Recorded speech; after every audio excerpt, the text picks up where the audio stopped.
Simulan po natin kay Mr. Alcantara.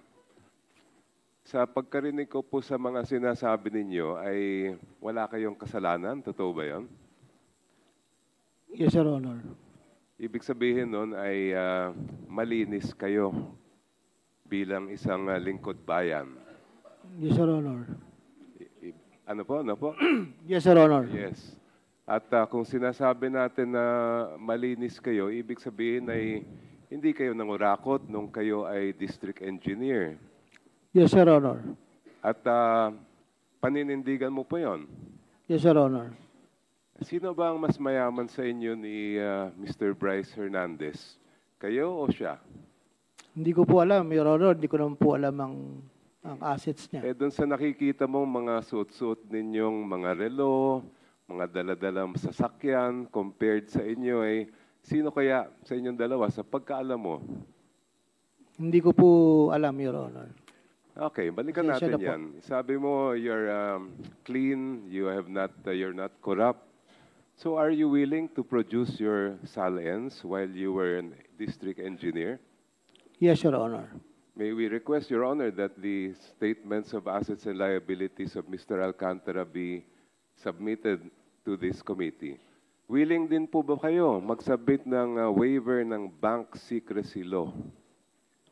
Wala naman po akong tinatago, pero siguro naman po, it's my right to reject po yung request niyo po. Pwede lang po. Pakisagot lang po, willing po ba kayo na mag-waive o hindi?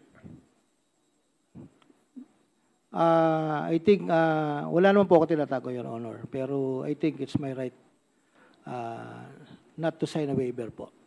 So you're saying that you are not willing to sign a waiver of the bank secrecy law? Yes, Your Honor. All right. Sabi mo nga rin kanina, wala ka naman na tinatago. Are you willing also to sign a waiver of the cell phone records that are in the possession of the telco? Ano bang telco ang ginagamit ninyong kumpanya? Ito po, I think, Globe po yata ito. Your Honor. Globe. Ilan po ang cellphone ninyo? Dalawa po, Your Honor. Dalawa, pareho po siyang Globe. Hindi ko lang po matandaan yung isa po kung smart or ano. Hindi ko lang po Okay. Okay ba sa inyo na mag-sign kayo ng waiver na pwedeng tingnan ng komite yung mga nasa text message at yung mga ibang nilalaman ng inyong telco kung wala naman kayong tinatago?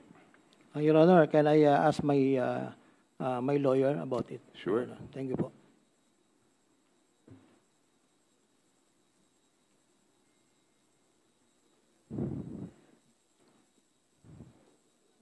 Mr. Chair. Ay. Chairman Chua, please.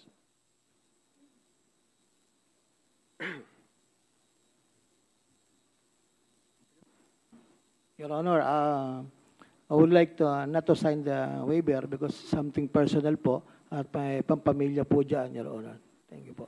So Sorry po. ayaw nyo mag-waive ng bank secrecy, ayaw nyo rin mag-waive ng inyong records sa telco. Okay lang naman po yan.